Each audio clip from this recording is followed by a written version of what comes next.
ओम शांति। 28 मई 2025 की प्रातः मुरली में बाप दादा हमसे कहते हैं, मीठे बच्चे, अभी ड्रामा का चक्र पूरा होता है।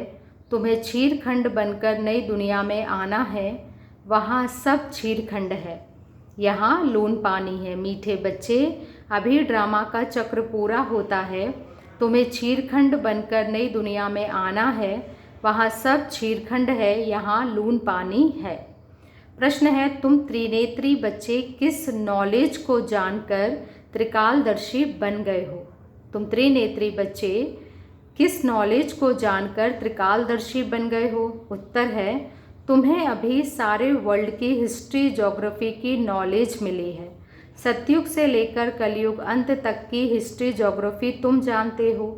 तुम्हें ज्ञान का तीसरा नेत्र मिला कि आत्मा एक शरीर छोड़ दूसरा लेती है। तुम्हें ज्ञान का तीसरा नेत्र मिला है कि आत्मा एक शरीर छोड़कर दूसरा लेती है। संस्कार आत्मा में हैं, शरीर में नहीं। संस्कार आत्मा में हैं। अब बाबा कहते हैं, बच्चे नाम रूप से न्यारा बनो।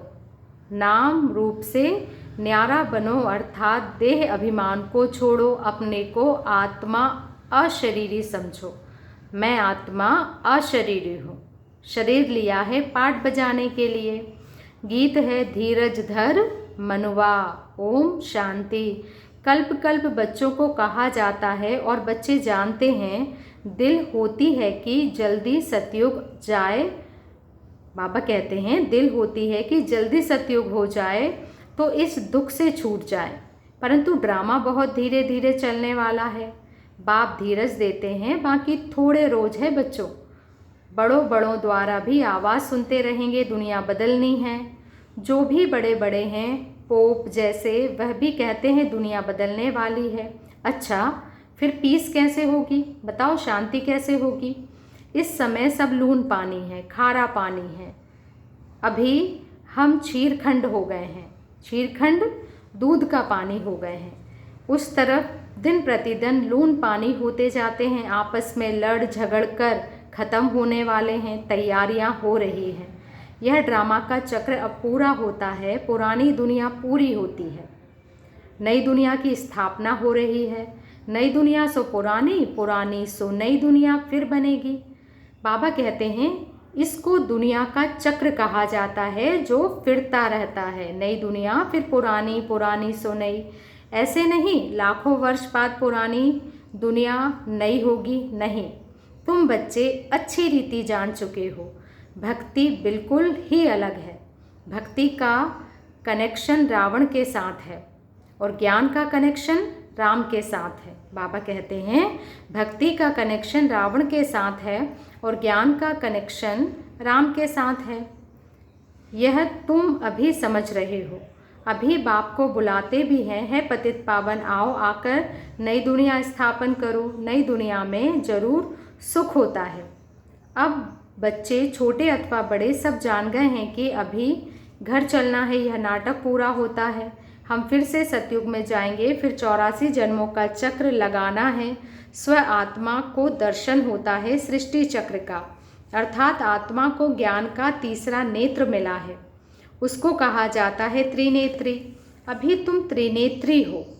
बाबा कह रहे हैं, बच्चों अभी तुम त्रिनेत्री हो और सभी मनुष्यों को यह स्थूल नेत्र है। ज्ञान का नेत्र कोई को नहीं है।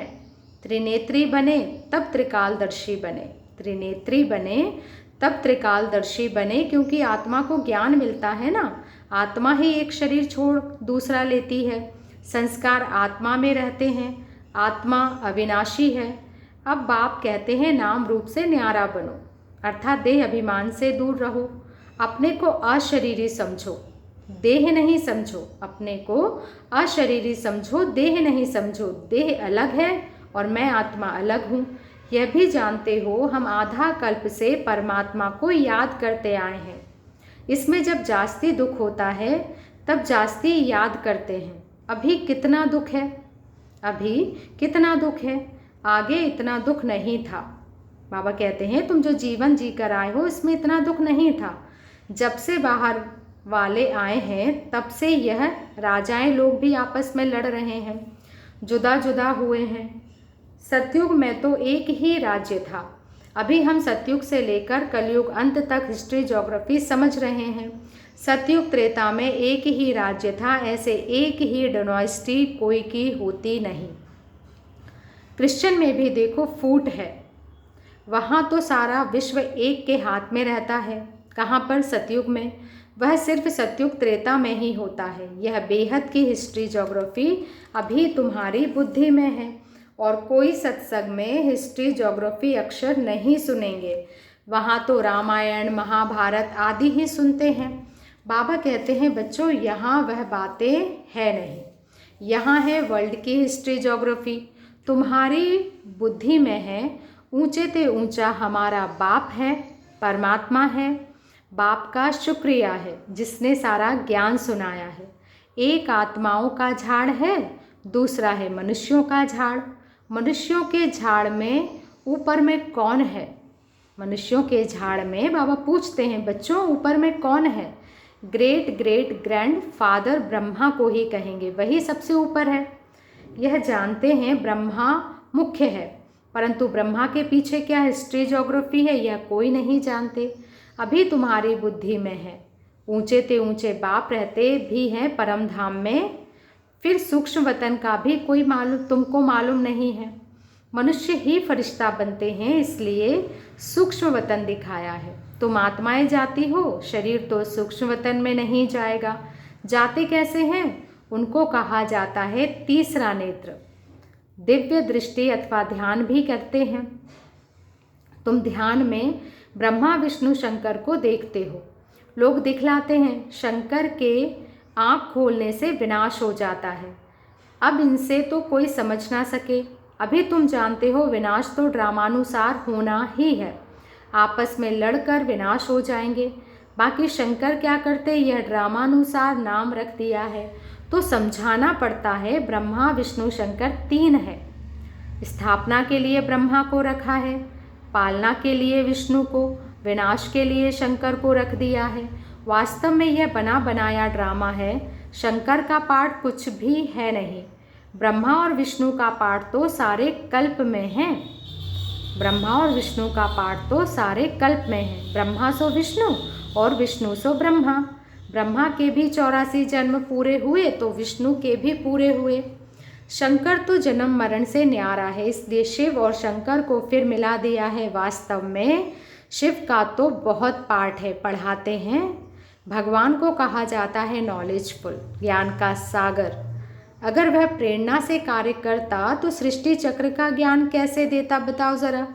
इसलिए बाबा समझाते हैं बच्चे, प्रेरणा की तो कोई बात ही नहीं। बाप को तो आना पड़ता है। क्यों आते हैं बाबा? हम बच्चों को पढ़ाने। बाप कहते बच्चे मेरे में सृष्टि चक्र का ज्ञान है, मेरे को यह पाठ मिला हुआ है, इसलिए मुझे ही ज्ञान सागर नॉलेजफुल कहते हैं। नॉलेज किसको कहा जाता है? वह तो जब मिले तब पता पड़े, मिला ही नहीं है तो अर्थ का कैसे मालूम पड़े। आगे तुम भी कहते थे ईश्वर प्रेरणा करते हैं, वह सब कुछ जानते हैं। हम जो पाप करते हैं ईश्वर देखते हैं। बाबा कहते हैं यह धंधा मैं नहीं करता हूँ। यह तो जैसा कर्म करते हैं उसकी खुद ही सजा भोगते हैं, मैं किसको नहीं देता हूँ। बाबा कहते हैं जो कर्म करते हैं उसकी खुद ही सजा भोगते हैं, मैं किसी को सजा नहीं देता हूँ, ना कोई प्रेरणा से सजा दूंगा। मैं प्रेरणा से करूँ तो जैसे मैंने सजा दी, कोई को कहना कि उनको मारो यह भी दोष है, कहने वाला भी फंस पड़े। शंकर प्रेरणा दे तो वह भी फंस जाए। बाप कहते हैं मैं तो तुम बच्चों को सुख देने वाला हूँ, तो मेरी महिमा करते हो बाबा आकर दुख हरो। मैं थोड़े ही दुख देता हूँ। अब तुम बच्चे बाप के सम्मुख बैठे हो तो कितनी खुशी होनी चाहिए। यहाँ डायरेक्ट भाषण आती है, बाबा हमको पढ़ाते हैं। इनको मेला कहा जाता है। सेंटर पर तुम बच्चे जाते हो, वहाँ कोई आत्माओं परमात्मा का मेला नहीं कहेंगे। आत्माओं परमात्मा का मेला यहाँ लगता है, यह भी तुम बच्चे जानते हो, मेला लगा हुआ है। बाप बच्चों के बीच में आए हैं, आत्माएं सब यहाँ है। आत्मा ही याद करती है कि बाप आए, यह सबसे अच्छा मेला है। बाप आकर सब आत्माओं को रावण राज्य से छुड़ा देते हैं। ये मेला अच्छा हुआ ना, जिससे मनुष्य पारस बुद्धि बनते हैं। उन मेलों पर तो मनुष्य मेले हो जाते हैं, उन मेलों में तो मनुष्य मैले हो जाते, गंदे हो जाते, पैसे बर्बाद करते रहते हैं, मिलता कुछ भी नहीं। इनको मायावी आसुरी मेला कहा जाता है। बाबा कहते हैं जो मेला यहाँ दुनिया में लगते हैं उनको मायावी आसुरी मेला कहा जाएगा। यह है ईश्वरीय मेला। रात दिन का फर्क है। तुम भी आसुरी मेले में थे, अभी हो ईश्वरीय मेले में। तुम ही जानते हो बाबा आया हुआ है। सब जान जाए तो पता नहीं कितनी भीड़ हो जाए। इतने मकान आदि रहने के लिए कहाँ से लाएंगे। पिछाड़ी में गाते हैं ना, अहो प्रभु तेरी लीला। कौन सी लीला? सृष्टि के बदलने की लीला। यह है सबसे बड़ी लीला। पुरानी दुनिया खत्म होने से पहले नई दुनिया की स्थापना होती है। इसलिए हमेशा किसी को भी समझाओ तो पहले स्थापना, विनाश, फिर पालना कहना है। जब स्थापना पूरी होती है तब फिर विनाश शुरू होता है, फिर पालना होगी। तो तुम बच्चों को यह खुशी रहती है हम स्वदर्शन चक्रधारी ब्राह्मण हैं, फिर हम चक्रवर्ती राजा बनते हैं। यह कोई को पता नहीं है। इन देवताओं का राज्य कहाँ गया, नाम निशान गुम हो गया है। देवताओं के बदले अपने को हिंदू कह दिया है। हिंदुस्तान में रहने वाले हिंदू हैं। लक्ष्मी नारायण को तो ऐसे कभी नहीं कहेंगे, उन्हों को तो देवता कहा जाता है। तो अब इस मेले में ड्रामानुसार तुम आए हो, यह ड्रामा में नूद है। धीरे धीरे वृद्धि होती रहेगी। तुम्हारा जो कुछ पाठ चल रहा है फिर कल्प बाद चलेगा। यह चक्र फिरता रहता है। फिर रावण राज्य में आसुरी पालना होगी। तुम अभी ईश्वरी बच्चे हो, फिर देवी बच्चे, फिर क्षत्रिय बनेंगे। तुम जो अपवित्र प्रवृत्ति मार्ग बन गए थे सो फिर पवित्र प्रवृत्ति वाले बनते हो। है तो यह भी देवी गुण वाले मनुष्य ना। बाकी इतनी भुजाएं आदि दे दी है, विष्णु कौन है यह कोई बता ना सके। महालक्ष्मी की भी पूजा करते हैं। जगत अम्बा से कभी धन नहीं मांगते। धन जास्ती मिल गया तो कहेंगे लक्ष्मी की पूजा की, इसलिए उसने भंडारा भर दिया। यहाँ तो तुम जगत अम्बा से पा रहे हो। परमपिता परमात्मा शिव द्वारा देने वाला वह है। तुम बच्चे बाप दादा से भी लकी हो। देखो जगदम्बा का कितना मेला लगता है, ब्रह्मा का इतना नहीं। ब्रह्मा को तो एक ही जगह बिठा दिया है। अजमेर में बड़ा मंदिर है। देवियों के मंदिर बहुत हैं, क्योंकि इस समय तुम्हारी बहुत महिमा है। तुम भारत की सेवा करते हो, पूजा भी तुम्हारी जास्ती होती है। तुम लकी हो। जगत अम्बा के लिए ऐसे कभी नहीं कहेंगे कि वह सर्वव्यापी है। तुम्हारी महिमा होती रहती है। ब्रह्मा विष्णु शंकर को भी सर्वव्यापी नहीं कहते, मुझे कह देते कण कण में है। कितनी ग्लानि करते हैं। तुम्हारी मैं कितनी महिमा बढ़ाता हूँ। भारत माता की जय कहते हैं ना। भारत माता तो तुम हो ना, धरणी नहीं। धरणी आदि जो अब तमो प्रधान है, सतो प्रधान सतयुग में सतो प्रधान हो जाती है। इसलिए कहते हैं देवताओं के पैर पतित दुनिया में नहीं पड़ते। जब सतो प्रधान धरणी होती है तब आते हैं। अभी तुमको सतो प्रधान बनना है। श्रीमत पर चलते बाप को याद करते रहोगे तो ऊंचा पद पाएंगे।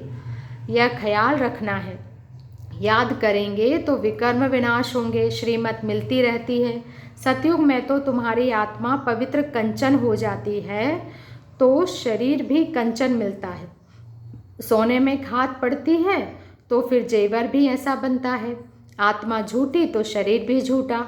खाद पड़ने से सोने का मूल्य भी कम हो जाता है। तुम्हारा मूल्य अब कुछ भी नहीं है। पहले तुम विश्व के मालिक 24 कैरेट थे, अभी 9 कैरेट 9 कैरेट कहेंगे। यह बाप बच्चों से रूरेहान करते हैं। बच्चों को बैठ बतलाते हैं, बच्चों को बैठकर बहलाते हैं। जो तुम बच्चे सुनते सुनते चेंज हो जाते हो, मनुष्य से देवता बन जाते हो। वहाँ हीरे जवाहरातों के महल होंगे। स्वर्ग तो फिर क्या, वहाँ के सूबी रस आदि भी तुम पीकर आते हो। वहाँ के फल ही इतने बड़े बड़े होते हैं, यहाँ तो मिल ना सके। सूक्ष्म वतन में तो कुछ है नहीं, अभी तुम प्रैक्टिकल में जाते हो। यह है आत्मा और परमात्मा का मेला, इनसे तुम उज्जवल बनते हो।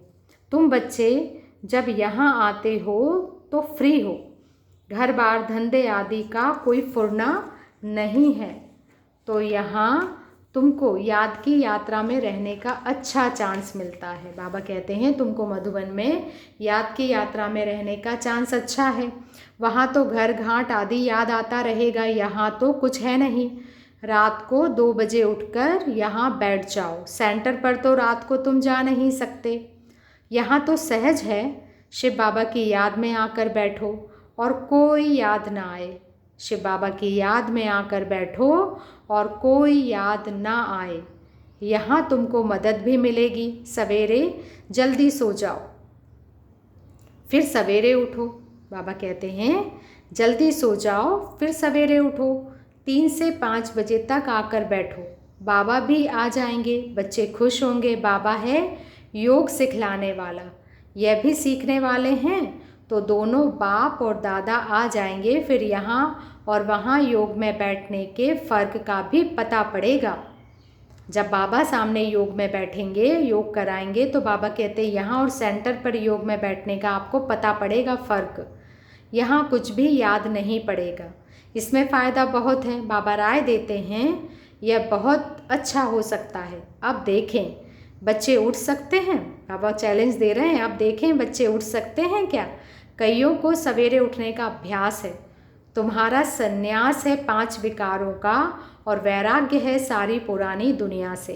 अच्छा, तुम्हारा संन्यास है 5 विकारों का और वैराग्य है सारी पुरानी दुनिया से। अच्छा, मीठे मीठे से खिलते बच्चों प्रति माता पिता बाप दादा का याद प्यार और गुड मॉर्निंग। रूहानी बाप की रूहानी बच्चों को नमस्ते और हम रूहानी बच्चों की रूहानी माता पिता बाप दादा को याद प्यार गुड मॉर्निंग और नमस्ते। धारणा के लिए मुख्य सार में बाबा कहते, अभी सृष्टि बदलने की लीला चल रही है, इसलिए स्वयं को बदलना है।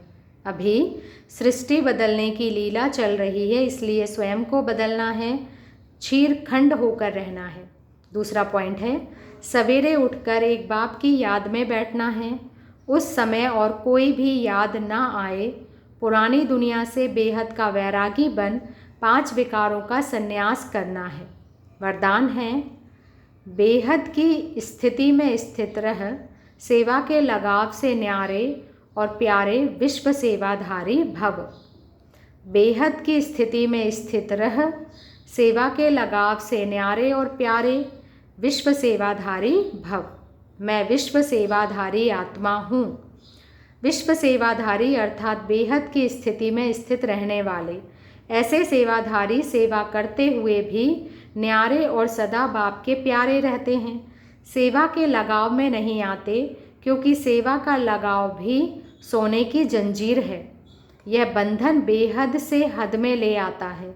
इसलिए देह की स्मृति से, ईश्वरीय संबंध से, सेवा के साधनों के लगाव से न्यारे और बाप के प्यारे बनो, तो विश्व सेवाधारी का वरदान प्राप्त हो जाएगा और सदा सफलता मिलती रहेगी। स्लोगन है, व्यर्थ संकल्पों को 1 सेकंड में स्टॉप करने की रिहर्सल करो तो शक्तिशाली बन जाएंगे। व्यर्थ संकल्पों को 1 सेकंड में स्टॉप करने की रिहर्सल करो तो शक्तिशाली बन जाएंगे। अव्यक्त इशारा है आज का, रूहानी रॉयल्टी और प्योरिटी की पर्सनालिटी धारण करो। रूहानी रॉयल्टी और प्योरिटी की पर्सनालिटी धारण करो। आप सबकी पहली प्रवृत्ति है अपनी देह की प्रवृत्ति, फिर है देह के संबंध की प्रवृत्ति। तो पहली प्रवृत्ति देह की हर कर्मेंद्रियों को पवित्र बनाना है। जब तक देह की प्रवृत्ति को पवित्र नहीं बनाया है, तब तक देह के संबंध की प्रवृत्ति चाहे हद की हो चाहे बेहद की हो, उसको भी पवित्र नहीं बना सकते। तो पहले अपने आप से पूछो कि अपने शरीर रूपी घर को अर्थात संकल्पों को, बुद्धि को, नयनों को और मुख को रूहानी अर्थात पवित्र बनाया है। ऐसी पवित्र आत्माएं ही महान हैं। अच्छा, ओम शांति। शुक्रिया बाबा, शुक्रिया।